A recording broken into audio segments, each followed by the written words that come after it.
पिछले 17 महीने से मैं अपनी ज़िंदगी में जो चीज़ मिस कर रहा था, स्कूलों में जाना, बच्चों से इंटरेक्ट करना, उनके साथ बैठना, हंसना, बोलना, टीचर्स के साथ में बात करना, समझना, फिर एजुकेशन के सपने देखना, वो मैं अपनी ज़िंदगी में मिस कर रहा था, स्कूल में जाना।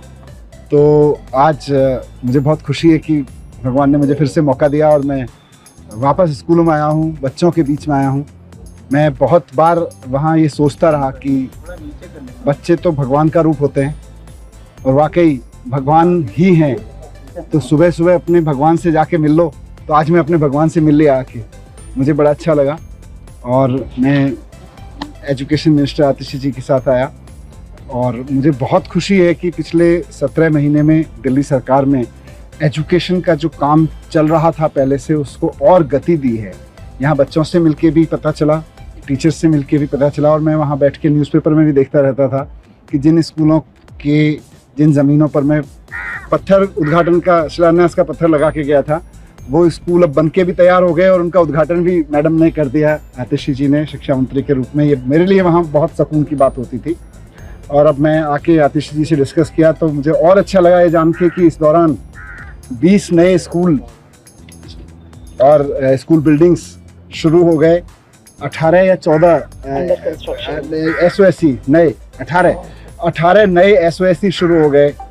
एक नया स्पोर्ट्स स्कूल अपने आप में एक इंडिया में यूनिक तरीके का स्पोर्ट्स स्कूल शुरू हो गया। वहाँ बच्चे स्पोर्ट्स की पढ़ाई कर रहे हैं। जो हमारा arm forces preparatory school Kejriwal ji के मार्गदर्शन में बना था, उनके सपने के अनुसार कि हमारे बच्चे देशभक्त बच्चे निकलें और वो आर्मी में जाएं, आर्म फोर्सेस में जाके सेवा करें। तो मुझे बहुत खुशी हुई ये जान के कि आर्म फोर्सेस प्रिपरेटरी स्कूल के पहले बैच में, जिसमें 64 बच्चे थे 12वीं क्लास में, उसमें से 32 NDA में क्वालिफाई हुए पहले टेस्ट में, और उसमें से 8 फाइनली जाके NDA क्रॉस करके सेकंड लेफ्टिनेंट बन रहे हैं अब।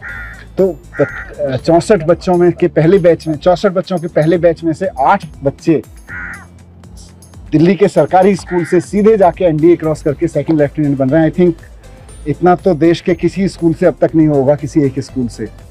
तो ये सारा काम एजुकेशन में हुआ और मैं वहाँ यही प्रार्थना करता था कि मुझे भले ही इन लोगों ने जेल में डाल दिया है, इनकी मंशा भले ही इस एजुकेशन क्रांति को रोकने की हो, लेकिन ये रुके ना। मेरी भगवान से यही प्रार्थना रहती थी कि बाकी सब चीज़ें चाहे रुकें, आगे बढ़ें, कैसे हों, उसके लिए लड़ते रहेंगे, लेकिन भगवान ये एजुकेशन की जो रिवॉल्यूशन शुरू हुई थी, शिक्षा की क्रांति, ये ना रुके। और ये रुकी नहीं। ये यहाँ के भी मैं देख रहा हूँ, मेरे लिए पर्सनली बहुत एनर्जाइजिंग है सारी चीज़ें। लेकिन बीच बीच में मैं अखबारों में देखता रहता था, खबरों में पढ़ता रहता था कि शिक्षा क्रांति रुकी नहीं है, बल्कि बहुत तेज़ी से आगे बढ़ रही है दिल्ली।